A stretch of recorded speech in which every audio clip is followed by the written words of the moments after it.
백성과 나라와 방언과 임금에게 다시 예언하여 하리라. You must propose again about many peoples, nations, languages, and kings.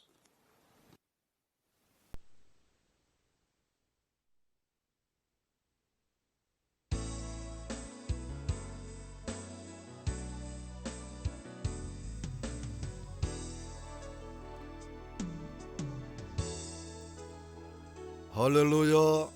주님의 은혜가 충만하시기를 축복합니다. 이 시간에 하나님께서 주신 생명의 말씀은 불이 섞인 유리 바닷가의 찬양이라는 제목의 말씀입니다. 여러분들이 계시록 14장과 마찬가지로 계시록 15장도 계시된 사건이 시행되는 시대를 분별하는 것이 반드시 필요합니다. 시대를 분별하지 못하면 종말론적인 구속사의 승리 과정을 오해하실 수가 있기 때문입니다.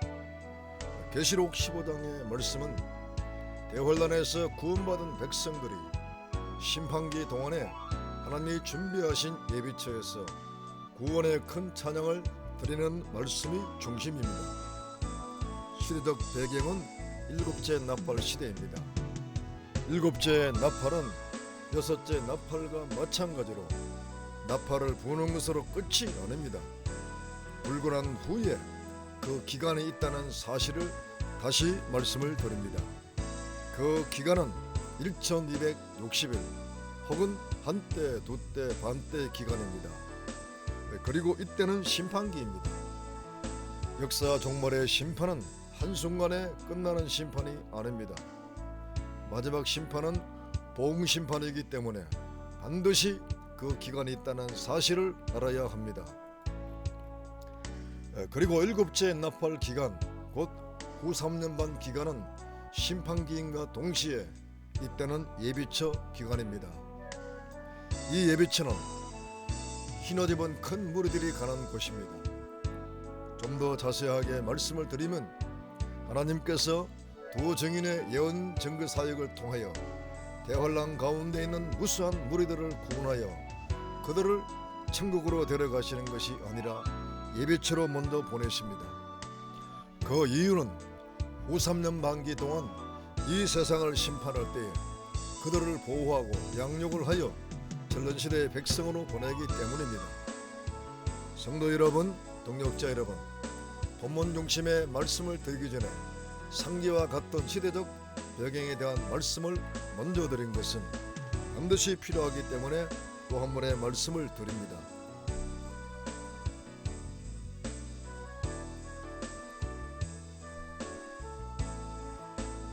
첫째, 불이 섞인 유리바다 같은 것은 무슨 바다를 말합니까? 사도 요한이 계시록 15장 1절의 말씀을 통해 일곱 천사가 일곱 재앙을 가진 것을 보았습니다. 그리고 이 일곱 재앙은 마지막 재앙이며 하나님의 진노가 이것으로 마친다고 증거했습니다. 그리고 연이어 본 계시가 불이 섞인 유리 바다 같은 것을 보았습니다. 요한이 일곱 재앙, 곧 마지막 재앙에 대한 계시와 함께 불이 섞인 유리 바다 같은 것을 본 것은 깊은 관련성이 있기 때문에 연이어 보게 된 것입니다. 이 계시는 후 3년 반 말기에 이 세상이 불로 심판받는 장면을 표현한 말씀입니다. 본문의 불은 바벨론 세상을 심판하는 심판의 불을 의미하는 것입니다. 그리고 유리바다는 크리스탈처럼 맑고 투명한 바다를 의미하는 말씀이지만 깊고 시큼한 바다, 곧 그 깊이를 알 수 없는 시큼한 바다와 대조가 되는 바다입니다. 그러므로 불로 심판받는 심판기에 유리바다의 진정한 의미는 이 세상의 깊고 더러운 죄악이 유리알같이 다 드러나는 세상이 되고 만드는 뜻입니다. 그리고 유리바다같이 드러난 이 세상의 모든 죄악을 행한 세력들에게 그들이 행한 대로 보응심판을 받게 하십니다. 누가복음 8장 17절에도 숨은 것이 장차 드러나지 아니할 것이 없고 감추는 것이 장차 알려지고 나타나지 않을 것이 없느니라고 말씀을 하셨습니다. 혹시 유리바다라는 계시 표현 때문에 천국에 있는 수정과 같은 유리바다로 오해하지 마시기를 바랍니다. 짐승의 우상과 그의 이름의 수를 이기고 벗어난 자들이 구원의 큰 찬양을 부르는 것을 천국의 유리바다로 보신다면 예비체에 간 백성들이 모두 죽어서 순교하여 천국에 간 것으로 보아야 되기 때문에 이것은 올바른 해석이 아닙니다. 예비체에 간 백성들은 순교자들이 아니고 대환란에서 구원받은 백성들로서 이들은 전론시대의 백성들입니다. 성도 여러분, 동역자 여러분, 그날 심판날에는 이 세상의 모든 깊고 더러운 죄악은 하나도 남김없이 유리알같이 다 드러나고 맙니다. 우리는 오늘날의 심령을 크리스탈같이 투명하게 하시기를 바랍니다. 어린 양의 보혈의 날마다 나의 죄가 씻김받는 영적 생활하시기를 축복합니다. 거룩한 자만이 거룩하신 하나님을 뵐 것이며 거룩한 자만이 어린 양의 심판날에 주님과 함께 동력하는 복을 누릴 것입니다.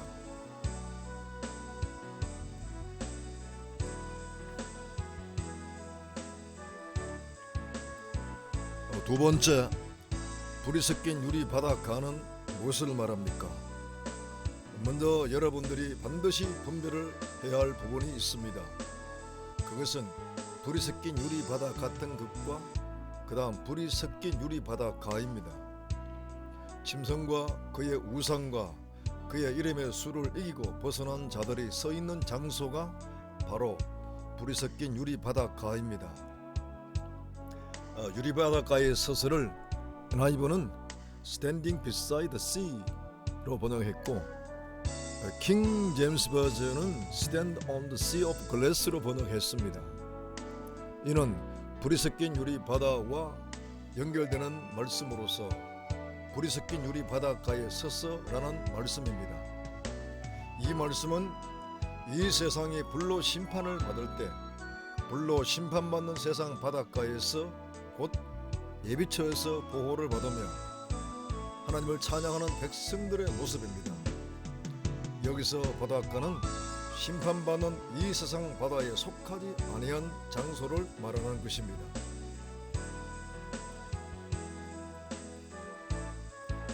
스바나 2장 3절과 6절에 이렇게 말씀하십니다. 여호와의 규례를 지키는 세상의 모든 겸손한 자들아, 너희는 여호와를 찾으며 공의와 겸손을 구하라. 너희가 혹시 여호와의 분노의 날에 숨김을 얻으리라. 예배는 초장이 되어 목자의 움과 양떼의 우리가 거기 있을 것이며. 그리고 이사야 33장 21절에는 이와 같이 말씀을 하십니다. 여호와께서는 거기서 위험 중에 우리와 함께 계시리니 그곳은 마치 노지런한 배나 큰 배가 통행치 못할 넓은 하수나 강이 둘림 같을 것이라고 하십니다. 사랑하는 성도 여러분, 동역자 여러분, 예배처에 대한 말씀은 이미 계시록 12장 6절에서 말씀을 하셨습니다. 곧 남자아이를 해산한 여자를 보호하고 양육하기 위하여 하나님께서 광야에 준비하신 예배처가 있음을 말씀을 하셨습니다. 이사야 26장 20절에는 밀실로 말씀하셨고 이사야 33장 20절에는 안정한 초소된 예루살렘으로 말씀을 하셨습니다. 이와 같이 이사야 성경에는 예비처에 대한 말씀을 다양하게 말씀해 주셨습니다. 그럼에도 불구하고 계시록 15장의 말씀을 통하여 또 예비처에 대한 말씀을 주님께서 주시는 것은 예비처에 대한 진리를 빠짐없이 알려주시는 주님의 지극한 사랑이고 배려입니다.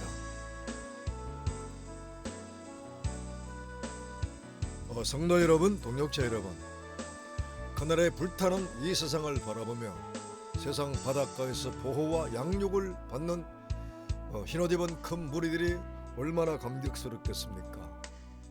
그런데 정말 중요한 것은 지금 이 시대를 살고 있는 신자들의 삶의 모습입니다. 심판기에 불이 섞인 유리 바닷가에 선 무리들이 복된 사람들이 된 것은 분명하지만 우리들은 이미 이 시대에 구원의 복을 받은 사람들입니다. 여러분들은 구원받은 자들로서 지금 서 있는 위치가 어디에 있습니까? 죄악의 깊은 바다 속에 빠져 살고 있지는 않습니까? 언제 큰 바람이 불고 큰 파도가 일지 모르는 세상 바다를 바라보고 두려워하며 살고 있지는 않습니까? 온갖 잡다한 바벨론 혼합주의 세상 속에서 나도 그 혼합주의 속에 빠져서 영적인 정체성을 상실한 모습으로 살고 있지는 않습니까? 세상 속에 살지만 세상에 빠지지 마시기를 바랍니다. 두려워하지도 말고 강하고 담대하십시오. 성도에 가는 길이 비록 외롭고 고독한 길이지만 세상 속에서 십자가의 길을 걸어가시기를 바랍니다. 이 길이 생명의 길이고 영광의 길입니다. 하나님은 나를 위해서 현재의 세상 가운데서도 보호와 양육의 서서를 준비해 주시고 우리를 그 길로 인도해 주십니다. 오늘의 삶 속에서 내가 구원받은 기쁨과 감격을 날마다 노래하는 은혜가 충만하기를 축복합니다. 오늘의 삶 속에서 하나님의 보호와 양육을 날마다 경험하는 복된 생애를 살아가시기를 예수님의 이름으로 축복합니다.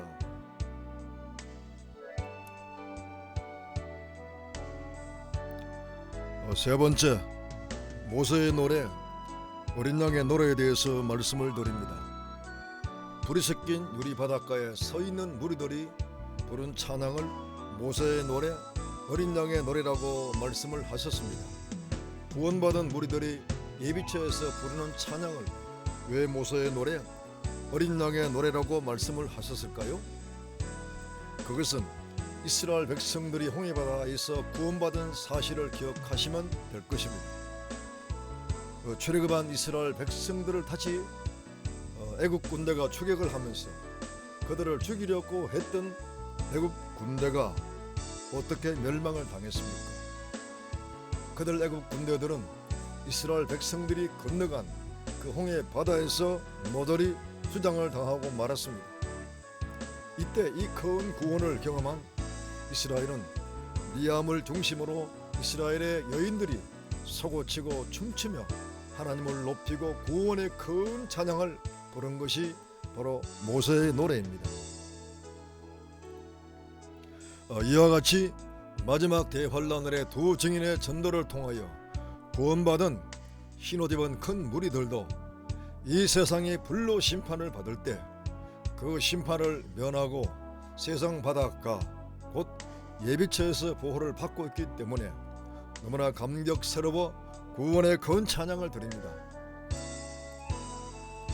마치 이들이 받은 큰 구원이 그 옛날 모세 때와 같기 때문에 모세의 노래라고 하는 것입니다. 계시록 15장 3절과 4절의 노래 내용을 보십시오.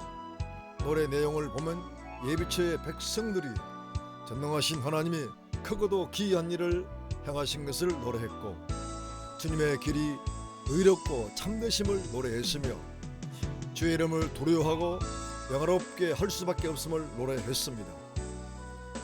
그리고 주님의 거룩하심을 노래했고 만국들이 주님께 경배함을 노래했습니다.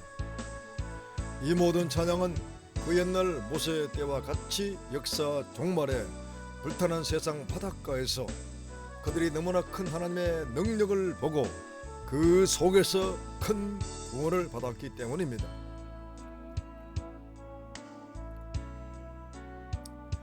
그리고 모세의 노래를 또 다른 의미로 생각할 수가 있습니다. 그것은 어린 양의 노래라고 했기 때문입니다. 어린 양의 노래는 이들 예비처 백성들이 큰 혼란 가운데서 어린 양 예수의 피로 죄를 씻김 받고 구원을 받았기 때문에 이들이 부르는 찬양은 어린 양의 노래가 되는 것입니다. 어린 양의 노래는 진정한 구원의 노래요, 피의 노래요, 생명의 노래입니다. 이에 반하여 모세의 노래는 어린 양의 노래와 대조적으로 심판의 노래라고도 할 수가 있을 것입니다.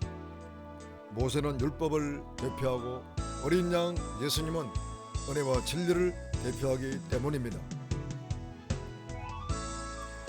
큰 혼란에서 구원받은 백성들이 어린 양의 노래를 부름과 동시에 복음을 대적한 악자들은 모두 불로 심판을 받기 때문에 모세의 노래, 곧 율법의 노래, 공의의 노래, 심판의 노래를 불렀다고 할 수가 있습니다. 계시록은 특별히 하나님이 행하시는 심판을 영계의 모든 영물들이 찬양을 하고 있음을 기억하시기를 바랍니다. 그렇기 때문에 예비처 백성들도 영계의 영물들과 마찬가지로 하나님의 심판을 기뻐하며 찬양을 불렀기 때문에 어린 양의 노래와 함께 모세의 노래를 부른 것입니다.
성도 여러분, 동역자 여러분, 여러분들도 어린 양 예수님으로 인하여 구원받은 사실을 정말 감사하며 지금부터 어린 양의 노래, 피의 노래, 생명의 노래를 마음껏 부르는 삶을 사시기를 축복합니다.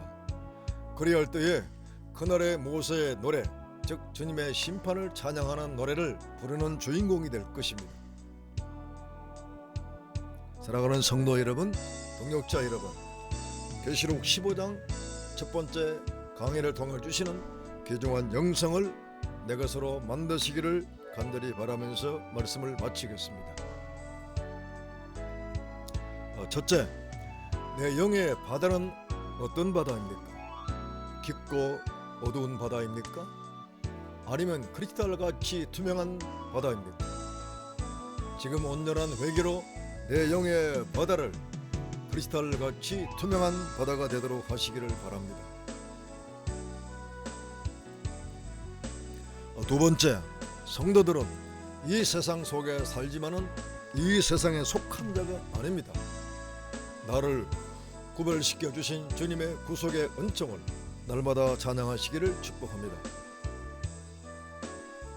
세 번째, 주님, 죄악이 불타는 이 세상 바닷가에 하나님의 교회를 주심을 감사합니다. 우리 교회가 지금부터 보호처와 양육체의 사명을 잘 감당하도록 은혜를 더욱더 베풀어 주시옵소서. 네 번째, 모세의 노래 어린 양의 노래는 지금부터 우리들이 부를 찬양입니다.